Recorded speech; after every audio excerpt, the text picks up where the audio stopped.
Well, hey, good morning, everybody. My name is Pastor Alex. We are here with Dmitry, my friend, for day 167 for the 1 Year Bible. So glad you're with us.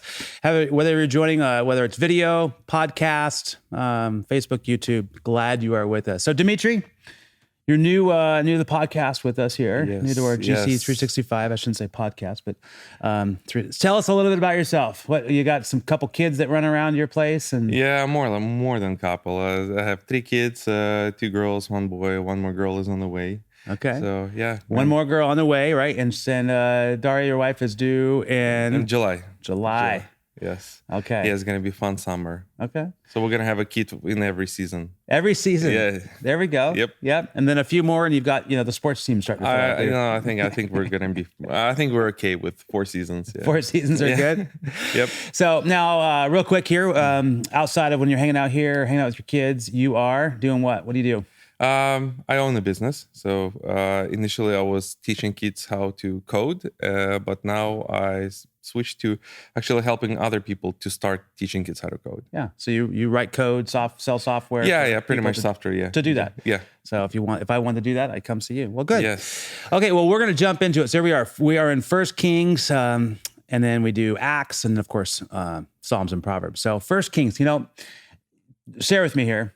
When we first sat down to talk about this, I appreciate what you said about the Old Testament, Kings. Yeah. Okay.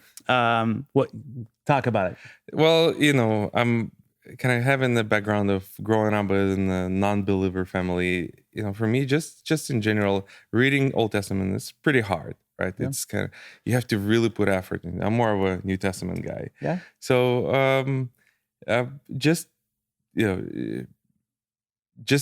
of rereading the Kings is to me it's more of a sequence of historical events, right? Yeah, and it can be hard, especially then. So here we are, we're in the middle of Kings, 1 Kings, and admittedly, okay, why is God's anger so quick on some, so slow on others?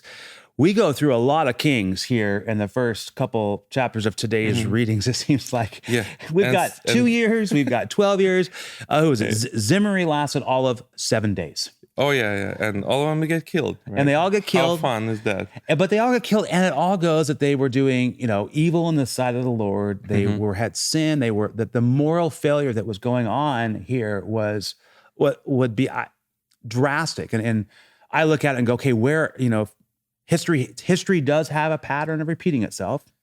Okay. Sure. Admittedly, humans haven't really changed too much. But what does that look like today? I try to read that and say, okay, why is God telling us that today? And where is it? And I have no answer. I have no idea what God's trying to teach us on this one. So I'm just glad that he hasn't killed me or yet for my shortcomings. But yeah, I guess that's another reason why I'm more of a New Testament guy. I don't know why people get killed in Old Testament, but I'm happy I'm being saved in the New Testament. Right, exactly. And that's really what the Old Testament points out to, is points to Jesus in it. Now we do have some cool stuff that happens here in Kings. So we are introduced to Elijah. Yes. And this is going to be kind of fun. We now get to follow Elijah and his faith. We're not going to, we could go in and go deep, but the purpose of this isn't to go deep in a lot of stuff. But his faith is phenomenal. And it's inspiring, where he is said to head in a different direction, and a raven or a crow will feed him. Pretty incredible. I agree.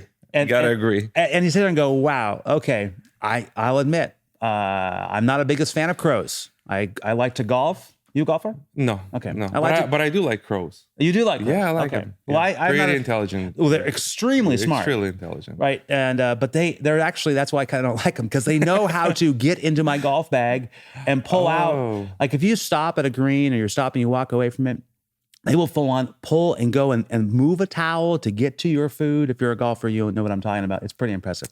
Oh, wow. So Elijah, though, he's fed by these, and then he's told, now you're going to go seek out a widow, and this widow will feed you. So he shows up, and the widow actually is starving to death.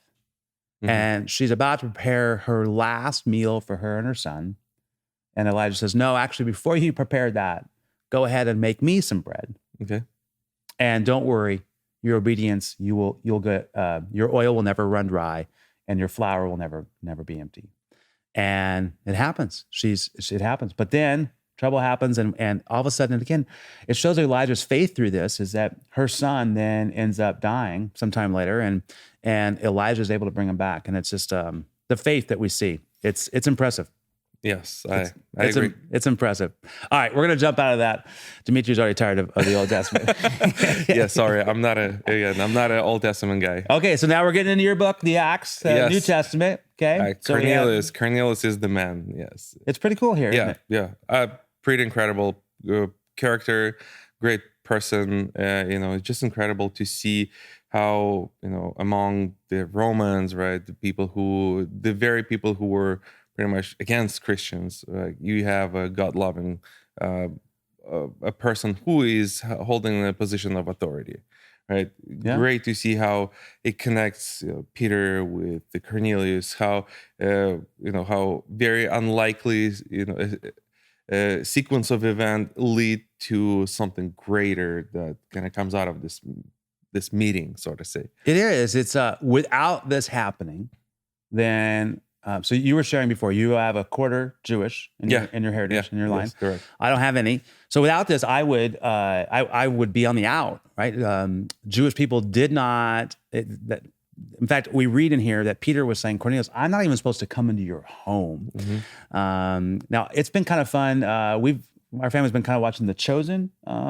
It's a Bible. It's a series. It's on its own app. It's kind of cool. But you kind of get to see, and you actually, anytime you put people's, actual person in there, and you get to see there. But Peter's kind of a rough and tough guy. He's one to throw down with people, and this is more at the beginning. We're just kind of getting into it, but it's kind of fun to watch. But you see Peter's faith and his obedience as he comes here. And then through this, he then gives a sermon. And through that sermon, the Holy Spirit descends and comes upon the Gentiles. And that's then when things happen. And we'll read tomorrow about what goes on with that. But pretty powerful here. And I love it here. He says here, Peter then gives a message, he replied, verse 34, he says, I see very clearly that God shows no favoritism.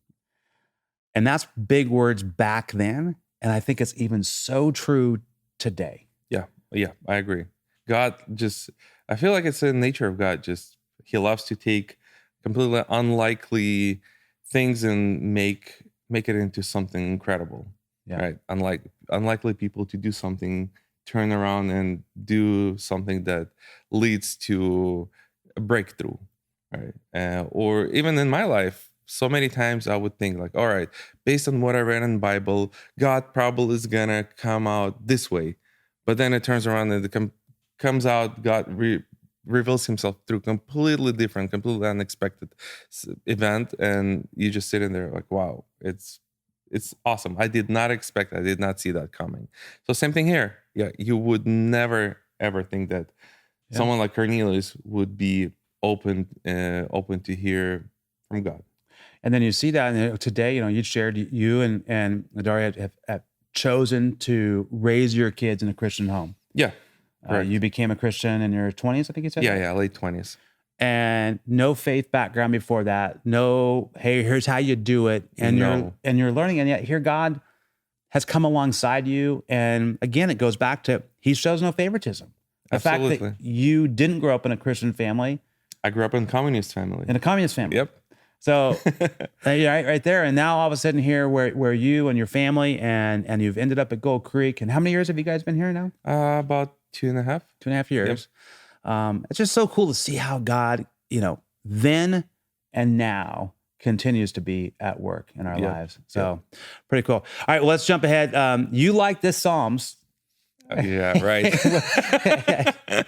And why did you like this Psalms? Well, a little backstory. When I just became a believer, I thought, well, I probably should read this book called Bible, right? So I set myself a goal, right? Let's read it in consumable chunks of, let's say, 5 chapters, right, at a time. And then when I got to Psalms, it was like, oh my goodness, like so many Psalms. After reading like 100 of them, I got to 133 and 134. And I'm like, oh, and they're all like three. Really short, right? Like Yeah, there's three verses. Three verses. I'm like, oh, I could do 5 of those any day. So yeah, to me, it's I think that what stood out. I know. We're having fun with that one. Well, this one here, it's kind of interesting. It's praise the Lord, all servants of the Lord, you who serve at night in the house of the Lord. And this is when you, at first you kind of read through, and again, some of those ones where maybe you gloss over, but this is written for the watchmen, for the guards that kind of have that job that some might overlook. But here he is just acknowledging it of the importance in it. And I would even say it talks about whatever you do, serving the Lord, whether you're volunteering, whatever it is, that do it and with putting God at the most high. And we have, like on Sundays, we have police officers that come here and serve and help us out and just to keep us safe, keep traffic flowing as well. And I'm very thankful for them. So I guess that's for them, right? That's for them. This verse for them. It's for them. So, all right. Now you do love Proverbs. So let's finish off with our Proverbs. We're at chapter 17, 9 through 11. Yeah, so, Proverbs. Proverbs is actually, this is the favorite book in Old Testament. I look at it as a library of wisdom, and the best part about it is every time you read it, every time you go and you read any Proverbs, they appear to you from completely different perspective, because you're going through different phases in life, different situations, right? And one situation today can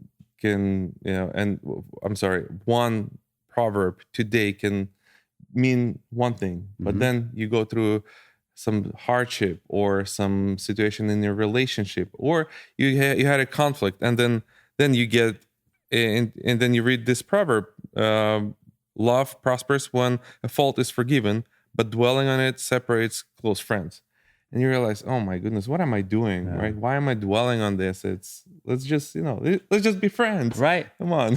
Right. Right. And you look at it and it appears to you from a different perspective. It reminds you, it goes deep into your heart and reminds you stop dwelling on it. Yeah. It's good. It's good. It's a great Proverbs. We're going to end on that. I think it's a great reminder. And you shared earlier as we were getting ready for this, just that it's something that you do turn to. Yeah, absolutely. On a daily basis. It helps direct you and guide you. And not necessarily a daily basis, but on a very regular basis. Yes, right. Regular but it helps and guide you. Business owner, challenges this last year and all that, and what new chapter of where you're going with stuff. So absolutely. I think every business owner should be referring to Proverbs. As a business owner, you're always trying to grow, you're trying to learn, you're trying to be better every day, because you have to stay competitive, right? You have to be better every day. And I think Proverbs really help you to stay on that learning and growing path. That's strong. I like it. Well, hey, thanks for joining us. We hope you continue as we do our GC 365. All right, thanks.